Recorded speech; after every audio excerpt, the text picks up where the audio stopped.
State of Michigan versus Tidiane, oh no, Sheikh Ka, case number 23S00039.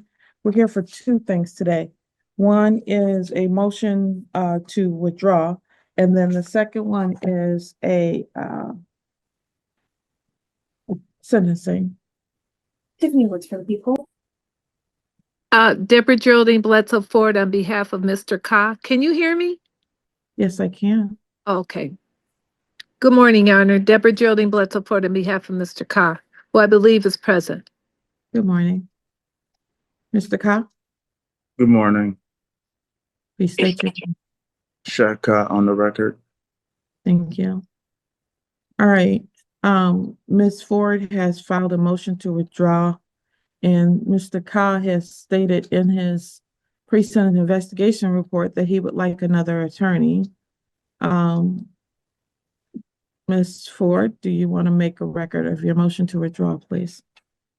Yes, let me also say this, please. Mr. Ka had asked me also to withdraw his plea. He asked me to withdraw myself and his plea several times, many times after the last court hearing. And I finally chose to file a motion to withdraw because I couldn't reach an accord with him on any issue. And so for that reason, I feel there is irretrievable breakdown in terms of very irretrievable breakdown in terms of trial strategy. And I asked that I be allowed to withdraw, and he asked me to withdraw as well. So I was gonna kind of hang in there, but he asked me to, and I think he's right. We cannot reach an accord. So I'd ask to be able to withdraw. Thank you. Ms. Woods, any response? Nothing from the people, Judge. Thank you. All right.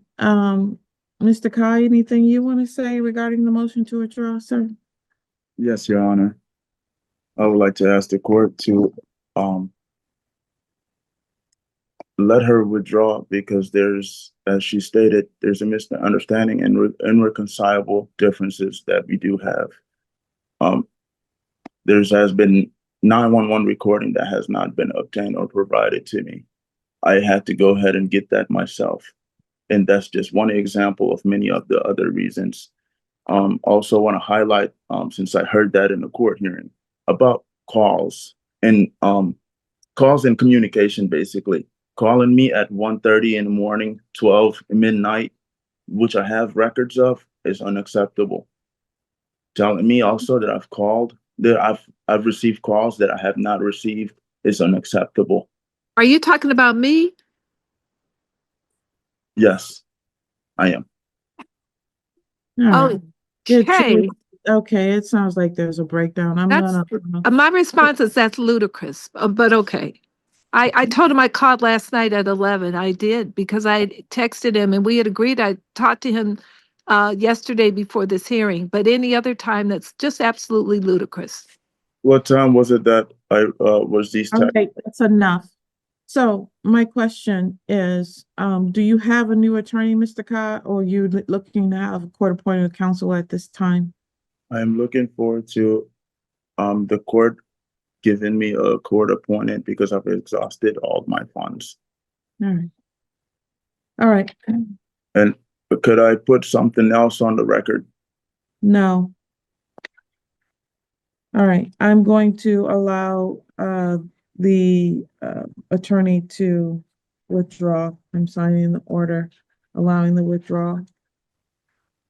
And I'm going to need a referral form to refer this to the appointing attorney authority.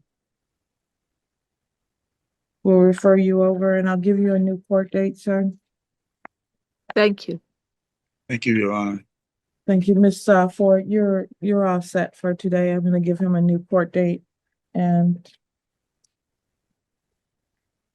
Bye. thank you. Well, I will say this before you leave. This started out as a bench trial, and Mr. Ka, I'm sorry that you two aren't on the same page. I don't see why you feel as though your result would have been any different. You have better chances with the direction you're going in now. But I will give you your right to do whatever it is you're going to choose to do next, which may not be in your best interest, but that's your choice. Ms. Ford, you may now leave. Thank you. I will see you back here for sentencing. Did I give you a date already, Mr. Carr? No, Your Honor, I have not received the date. Okay, I'll see you back here on July 21st to give him enough time to come up to speed with this matter, okay? July 21st. What time? At 10:00 a.m. Got it. Judge, the Will my new attorney be in contact with me, or do I have to call the courtroom? The new attorney should be in contact with you. It's gonna go to the public defender's office first, and Okay. assuming everything is fine with them representing you, then you should be all set with having an attorney. Does anyone from the public defender's office want to talk to him today? Your Honor, I can if you want to put us in a breakout room. Okay. And Ms. Woods, you had something you wanted to say?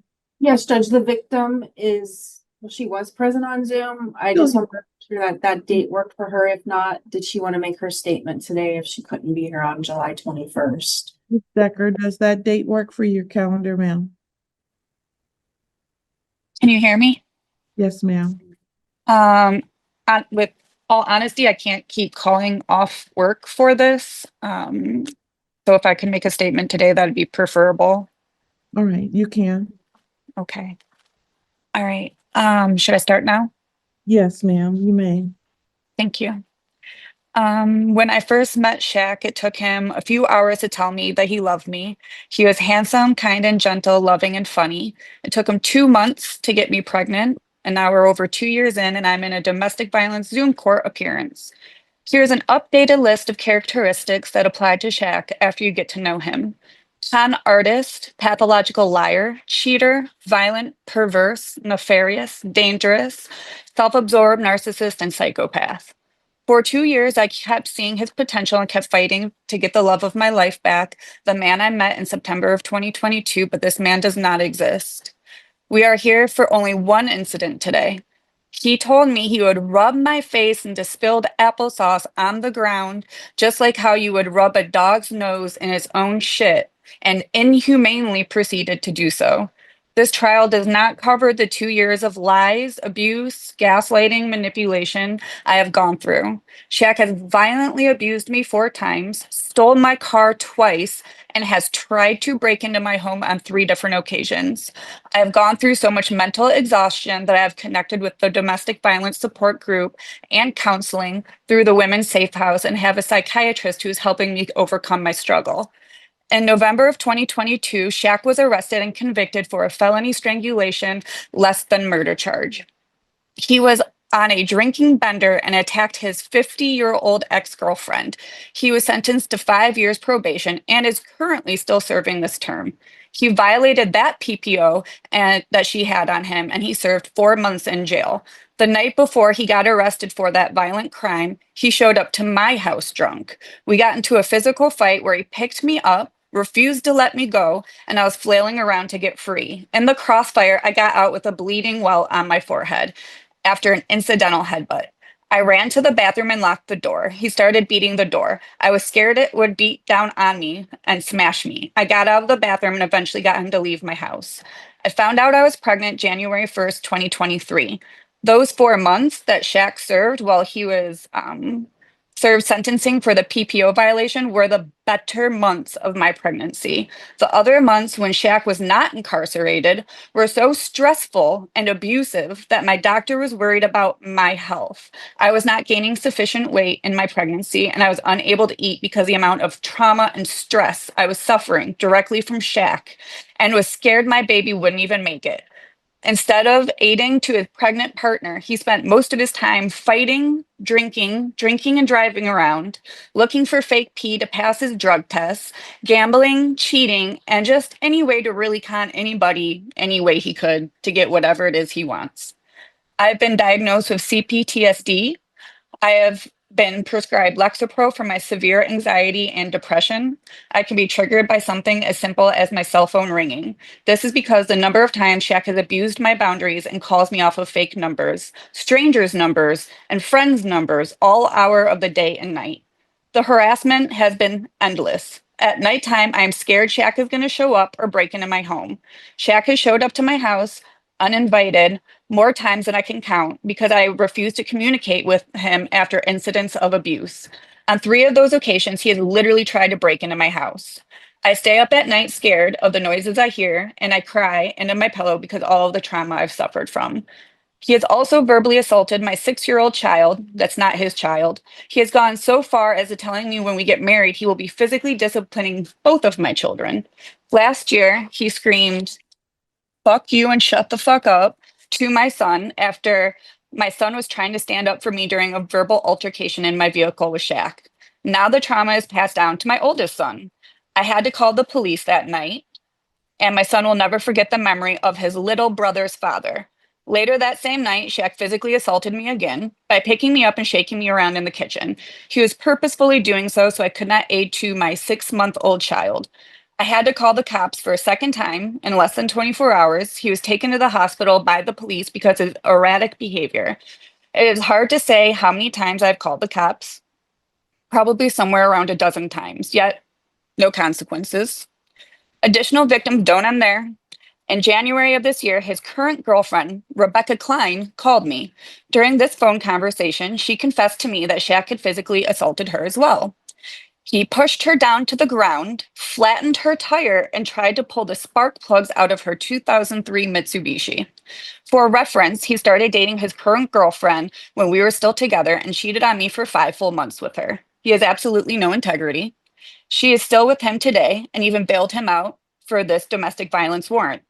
She is the new me, as I have also bailed him out of jail for when he has received a resisting arrest in October of 2022 in the back of a hotel parking lot selling to a drug addict. The police discovery states that they found needles, used condoms, and a crack pipe in the car. There is kind of a pattern here. In the time that I've known him, he has been in rehab twice because he is a severe alcoholic and a psychiatric ward that diagnosed him with schizophrenic bipolar, but he refuses to take his medication. He even broke his bond conditions for this case by drinking and failing a test. He claimed he didn't know there is alcohol in the drink. Obviously, that's a lie. Shaq is extremely dangerous, and any woman that encounters him should be scared for her life, because I am. I do not believe this is someone who can be rehabilitated or reformed. He has a staggering number of arrests and charges. He has no remorse. He can't even tell the truth about what happened in this court case. He doesn't respect me. He doesn't respect you, and he doesn't even respect himself. Do I think Shaq is going to continue torturing me? It's honestly hard to say. Every time I thought he was hitting rock bottom and was sure that he would make a correct decision or have a single logical thought in his mind, he kept digging further and further and further. Nobody can tell what Shaq will do next because he is completely unpredictable. I would like to thank the court for giving me the time to read my speech. Thank you for providing it. Thank you for taking the time to be here today. And Mr. Mansour, your client pled guilty during the middle of a non-jury trial because I had heard testimony that and watched video that seemed pretty irrefutable, but he apparently wants to withdraw his plea and go back to having a DV second, which, I might be inclined to do because that's a 1-year offense for him if he would like to do that. All right, thank you. I will discuss everything with him. I appreciate it. You're welcome. July 21st, 2025 at 10 o'clock a.m.